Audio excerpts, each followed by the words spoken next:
Hi Pinewood families, it's Mr. Nitz and this video is for Thursday. It was great to see so many of you in the Zoom call tonight. In fact, probably 75% of our class was on there tonight. You got lots of good information from the 6th grade counselors from Warren Woods Middle School, as well as meeting Mrs. Volker, the assistant principal over there, and heard some also good things added in from Mr. Keene and Mrs. Lansky as well. So thanks for being a great listening audience. I know that some of you still have questions though, and we didn't really have time to address those questions tonight. It was more of a presentation. So those questions can go right into the remind text, or if you'd like to ask me face-to-face and talk about it, you can talk to me during our Schoology noon conferences. Those are a great time to get questions answered and extra help. So tune in with me on Schoology to a conference at noon any day. We'll make sure that you get your questions answered and that you feel good about the way things are going. As I looked at a calendar today, I realized that this is our 7th week, almost done, of school at home. And whether you count that one spring break week off, that still makes 6. And there's only 5 weeks left, which means that we're more than halfway done. So crazy to me that what we've accomplished and how we've had to adjust and change and make do, and how successful so many of you have been in really getting locked into Schoology and meeting with me and having your parents be a part of this. I'm so thankful that families have really taken the charge to make sure that their kids are still learning and still practicing, still reading, still doing the things that good students do. So parents and other family members who support, thank you so much. Students, this is the time when we kind of kick it into overdrive. You know, as a coach, I always talk about playing in the 4th quarter or playing to finish the game. And that's so important at this point right now as I know this week is supposed to get a little bit cold in the next few days, but as spring weather approaches and as end of the year approaches, to give up and to just say who cares and why does it even matter, but knowing that you can give your personal best is huge. And so making sure that students stay on track is very important over the next weeks. We want to make sure that we have students that are learning as much as they can, staying as sharp as they can, and getting ready for Warren Woods Middle School. I know that one of the topics tonight of, you know, how hard is it going to be and am I going to be successful? Well, if you really pour yourself into right now, then it's going to be much easier to be successful. So set yourself up for success. Stay connected in on the work that's assigned now and turning it in and staying connected to your teachers. Do your best is what we continue to ask you to do. Well, let's look at the day work that is scheduled for today, Thursday. The first one is another multiplying fraction sheet that's attached as a PDF to today's Schoology.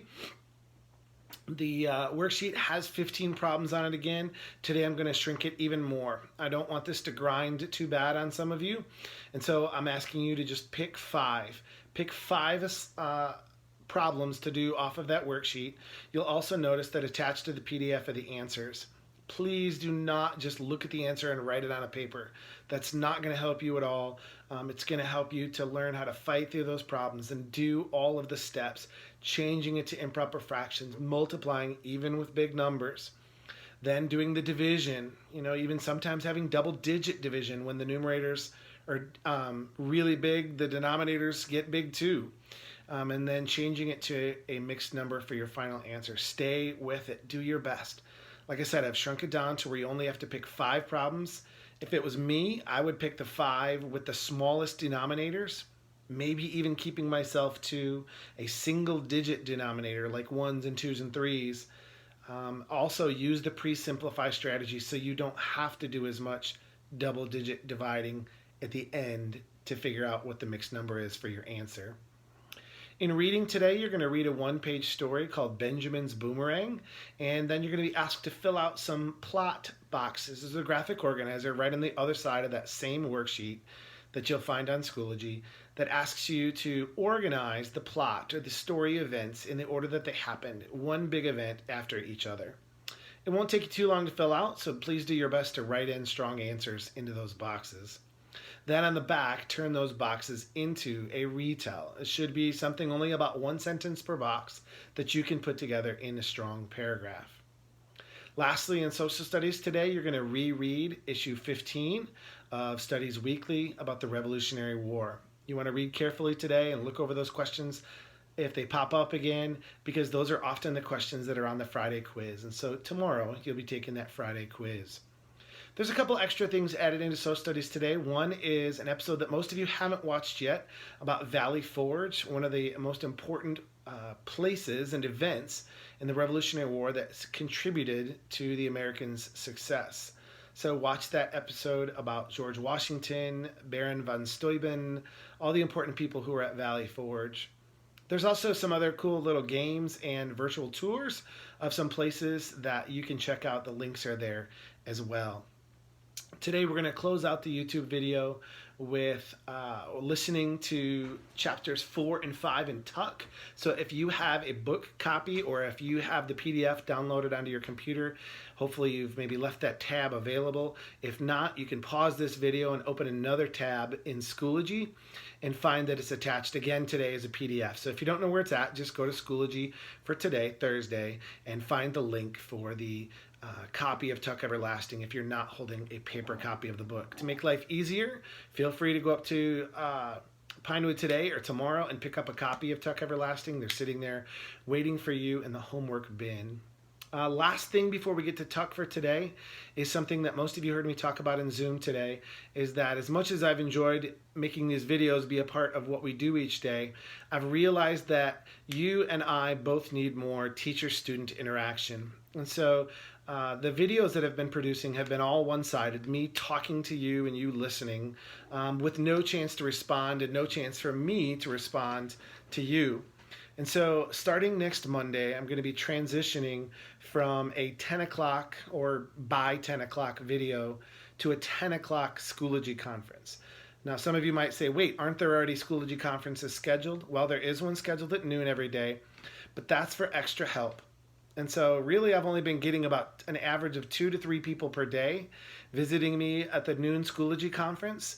And so let's keep that noon conference open so a student can get extra help or ask questions that they maybe don't want to ask in front of everyone else. But at 10 o'clock, really what I'm hoping for is a large group login. So I'm hoping that I can get over 20 people in our 10 o'clock Schoology conferences. Remember that those are kind of like Zoom, but you can't see the other students. So you'll be able to see me, I'll be able to see you, and I can share a screen to do some math problems or show a reading strategy. I can also break you into small group breakout rooms where there'll be 3 or 4 students in a group to discuss topics that we've been reading about or how to solve math problems or about the Revolutionary War. I think that those are going to be well used and going to be very important. Now, one of the things that makes difficult is that those Schoology conferences are at a certain time. I chose 10 a.m. because I figured that even if students are sleeping in, that shouldn't be too much of a pain for them to be up by 10 o'clock to be ready to roll. I know some of you early risers say 10 o'clock, that's so late. But we've had a few students that have talked about sleeping in, so I want to make sure that I can do whatever it takes to encourage 100% participation, or at least as close to that as we can get. So today's Thursday, tomorrow's Friday. I'll make one more YouTube video for Friday. And then on Monday, I'll probably make a YouTube video on Sunday evening that if students watch it, it'll say, go to Schoology at 10 o'clock and log in to be a part. I won't even give the day's plans, but I'll make that YouTube video just so that students will know what's coming up and that they need to be a part of that Schoology conference. Well, that was a whole lot about what's going on today. You can either pause this and come back to it when you're done with your work, or if you really want to start today with Tuck, it might be a fun way to start. I'm going to begin reading in chapter 4. And at the beginning of the book, it talked about 3 events that they weren't sure how they were related. The first one was about Winifred Foster, Winnie, the small girl who was thinking about running away. The second one was about May Tuck, and she had a husband and 2 sons that something about them hadn't changed for 87 years. Very mysterious. We're not sure where that's going yet. And the third event was this stranger who was looking for someone, and we haven't actually heard about him yet, but chapter 4 picks up with this man. That's where we'll start today in chapter 4. At sunset of that same long day, a stranger came strolling up the road from the village and paused at the Foster's gate. Winnie was once again in the yard, this time intent on catching fireflies, and at first she didn't notice him. But after a few moments of watching her, he called out, "Good evening!" He was remarkably tall and narrow, this stranger standing there. His long chin faded off into a thin, apologetic beard, but his suit was a jaunty yellow that seemed to glow a little in the fading light. A black hat dangled from one hand, and as Winnie came toward him, he passed the other through his dry gray hair, settling it smoothly. "Well, now," he said in a light voice, "out for fireflies, are you?" "Yes," said Winnie. "A lovely thing to do on a summer evening," said the man richly. "A lovely entertainment. I used to do it myself when I was your age, but of course that was a long, long time ago." He laughed, gesturing in self-depreciation with thin, long fingers. His tall body moved continuously. A foot tapped, a shoulder twitched, and he moved in angles, rather jerkily. But at the same time he had a kind of grace, like a well-handled marionette. Indeed, he seemed almost to hang there, suspended in the twilight. But Winnie, though she was half charmed, was suddenly reminded of the stiff black ribbons they had hung on the door of the cottage for her grandfather's funeral. She frowned and looked at the man more closely. But his smile seemed perfectly all right, quite agreeable and friendly. "Is this your house?" asked the man, folding his arms now and leaning against the gate. "Yes," said Winnie. "Do you want to see my father?" "Perhaps. In a bit," said the man. "But I'd like to talk to you first. Have you and your family lived here long?" "Oh, yes," said Winnie. "We've lived here forever." "Forever," the man echoed thoughtfully. It wasn't a question, but Winnie decided to explain anyway. "Well, not forever, of course, but as long as there's been any people here. My grandmother was born here. She says this was all trees once, just one big forest everywhere around, but it's mostly all cut down now, except for the wood." "I see," said the man, pulling at his beard. "So, of course, you know everyone and everything that goes on." "Well, not especially," said Winnie. "At least I don't." "Why?" The man lifted his eyebrows. "Oh," he said, "I'm looking for someone. A family." "I don't know anybody much," said Winnie with a shrug. "But my father might. You could ask him." "I believe I shall," said the man. "I do believe I shall." At this moment the cottage door opened and the lamp glowed that filled across the grass. Winnie's grandmother appeared. "Winifred, who are you talking to out there?" "It's a man, Granny," she called back. "He says he's looking for someone." "What's that?" said the old woman. She picked up her skirts and came down the path to the gate. "What did you say he wants?" The man on the other side of the fence bowed slightly. "Good evening, madame," he said. "How delightful to see you looking so fit." "And why shouldn't I be fit?" she retorted, peering at him through the fading light. His yellow suit seemed to surprise her, and she squinted suspiciously. "Well, we haven't met that I recall. Who are you? Who are you looking for?" The man answered neither of these questions. Instead, he said, "This young lady tells me that you've lived here for a long time, so I thought you'd probably know everyone who comes and goes." The old woman shook her head. "I don't know everyone," she said, "nor do I want to. And I don't stand outside in the dark discussing such a thing with strangers. Neither does Winifred, so—" And she paused. For through the twilight sounds of crickets and sighing trees, a faint, surprising wisp of music came floating to them, and all three turned toward it, toward the wood. It was a tinkling little melody, and in a few moments it stopped. "My stars," said Winnie's grandmother, her eyes round.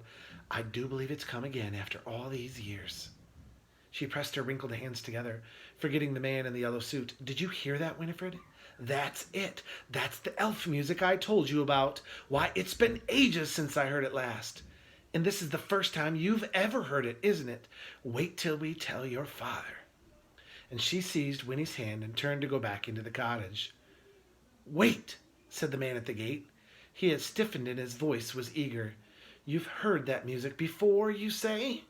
But before he could get an answer, it began again, and they all stopped to listen.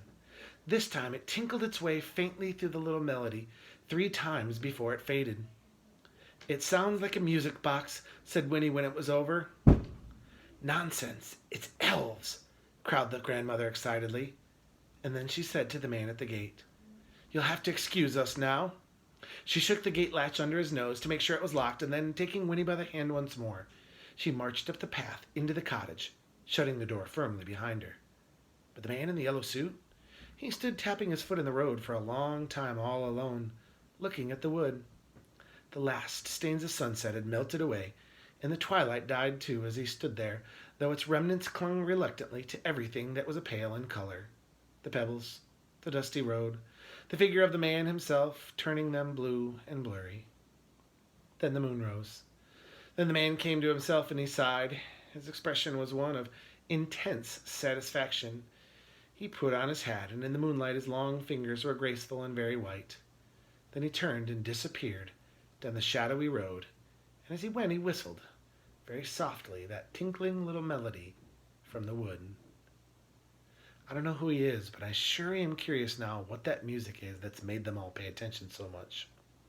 One also thing that I wanted to point out, that they often talk about the forest, something we would call woods. They mention wood. I know sometimes students are confused when they hear about the wood. They are talking about the woods or the forest. Let's read chapter 5. Winnie woke early the next morning. The sun was only just opening its own eye on the eastern horizon, and the cottage was full of silence. But she realized that sometime during the night she had made up her mind she would not run away today. Where would I go anyway? She asked herself. There's nowhere else I really want to be. But in another part of her head, the darkest part, where her oldest fears were housed, she knew there was another sort of reason for staying at home. She was afraid to go away alone. It was the one thing to talk about being by herself, doing important things, but another quite when the opportunity arose. The characters in the stories she read always seemed to go off without a thought or a care, but in real life, well, the world was a dangerous place. People were always telling her so, and she would not be able to manage without protection. They were always telling her that, too. No one ever said precisely what it was that she would not be able to manage, but she didn't need to ask. Her own imagination supplied the horrors. Still, it was galling, this having to admit she was afraid. And when she remembered the toad, she felt even more disheartened. What if the toad should be out by the fence again today? What if he would laugh at her secretly and think she was a coward? Well, anyway, she could at least slip out right now, she decided, and go into the wood to see if she could discover what had really made the music the night before. That would be something anyway. She did not allow herself to consider the idea that making a difference in the world might venture or require a bolder venture. She merely told herself consolingly, of course, while I'm in the wood, if I decide never to come back, well, then that will be that. She was able to believe in this because she needed to, and believing was her own true promising friend once more. It was another heavy morning, already hot and breathless, but in the wood the air was cooler and it smelled agreeably damp. Winnie had been no more than 2 slow minutes walking timidly under the interlacing branches when she wondered why she'd never come here before. Why, it's nice, she thought with great surprise. For the wood was full of light, entirely different from the light she was used to. It was green and amber and alive, quivering in splotches on the padded ground, fanning into sturdy stripes between the tree trunks. There were little flowers she didn't recognize, white and palest blue, and endless tangled vines, and here and there a fallen log, half rotted but soft with patches of sweet green velvet moss. And there were creatures everywhere. The air fairly hummed with their daybreak activity, beetles and birds and squirrels and ants and countless other things unseen, all gentle and self-absorbed and not in the least alarming. There was even, she saw with satisfaction, the toad. It was squatting on a low stump, and she might not have noticed it, for it looked more like a mushroom than a living creature sitting there. As she came abreast of it, however, it blinked, and the movement gave it away. See, she exclaimed, I told you I'd be here first thing in the morning. The toad blinked again and nodded, or perhaps it was only swallowing a fly. But then it nudged itself off the edge of the stump and vanished in the underbrush. It must have been watching me, said Winnie to herself, and she was very glad she had come. She wandered for a long time, looking at everything, listening to everything, proud to forget the tight, pruned world outside, humming a little now, trying to remember the pattern of that melody she had heard the night before. And then, up ahead, in a place where the light seemed brighter and the ground somewhat more open, something moved. Winnie stopped abruptly and crouched down. If it's really elves, she thought, I can have a look at them. And although her instinct was to turn and run, she was pleased to discover that her curiosity was stronger. She began to creep forward. She would go just close enough, she told herself, just close enough to see, and then she'd turn and run. But when she came near, up behind a sheltering tree trunk, and peered around it. Her mouth dropped open, and all thought of running away melted away. There was clearing directly in front of her, at the center of which an enormous tree thrust up, its thick roots rumpling the ground 10 feet around in every direction. Sitting relaxed, with his back against the trunk, was a boy, almost a man, and he seemed so glorious to Winnie that she lost her heart at once. He was thin and sunburned, this wonderful boy, with a thick mop of curly brown hair, and he wore his battered trousers and a loose scrubby shirt with as much self-assurance as if they were silk and satin. A pair of green suspenders, more decorative than useful, gave the finishing touch, for he was shoeless and there was a twig tucked between the toes of one foot. He waved the twig idly as he sat there, his face turned up to gaze at the branches far above him. The golden morning light seemed to glow all around him, while brighter patches fell now on his lean brown hands, now on his hair and face, as the leaves stirred over his head. And then he rubbed an ear carelessly, yawned, and stretched. Shifting his position, he turned his attention to a little pile of pebbles next to him. As when he watched, scarcely breathing, he moved the pile carefully to one side, pebble by pebble. Beneath the pile, the ground was shiny wet. The boy lifted a final stone, and when he saw a low spurt of water arcing up and returning like a fountain into the ground, he bent and put his lips to the spurt, drinking noiselessly, and then he sat up again and drew his shirt sleeve across his mouth. As he did this, he turned his face in her direction, and their eyes met. For a long moment they looked at each other in silence, the boy with his arm still raised to his mouth. Neither of them moved. At last his arm fell to his side. "You may as well come out," he said with a frown. Winnie stood up, embarrassed, and because of that, resentful. I didn't mean to watch you," she protested as she stepped into the clearing. "I didn't know anyone would be here." The boy eyed her as she came forward. "What are you doing here?" he asked her sternly. "It's my woods," said Winnie, surprised by the question. "I can come here whenever I want to. At least I never was here before, but I could have come any time." "Oh," said the boy, relaxing a little. "You're one of the Fosters, then?" "I'm Winnie," she said. "Who are you?" "I'm Jesse Tuck," he answered. "How do?" And he put out a hand. Winnie took his hand, staring at him. He was even more beautiful up close. "Do you live nearby?" she managed at last, letting go of his hand reluctantly. "I never saw you before. Do you come here a lot?" "No one's supposed to. It's our wood." And then she added quickly, "It's all right, though, if you come here. I mean, it's all right with me." The boy grinned. "No, I don't live nearby, and no, I don't come here often. Just passing through, and thanks, I'm glad it's all right with you." "That's good," said Winnie irreverently. She stepped back and sat down primly a short distance from him. "How old are you, anyway?" she asked, squinting him. There was applause, and at last he said, "Why do you want to know?" I just wondered," said Winnie. "All right, I'm 104 years old," he told her solemnly. "No, I mean really," she persisted. "Well, then," he said, "if you must know, I'm 17. 17? That's right." "Oh," said Winnie hopelessly. 17, that's old. You have no idea," he agreed with a nod. Winnie had a feeling he was laughing at her, but decided it was a nice kind of laughing. "Are you married?" she asked next. This time he laughed out loud. "No, I am not married. Are you?" Now it was Winnie's turn to laugh. "Of course not," she said. "I'm only 10, but I'll be 11 pretty soon. And then you'll get married," he suggested. Winnie laughed again, her head on one side, admiring him, and then she pointed to the spurt of water.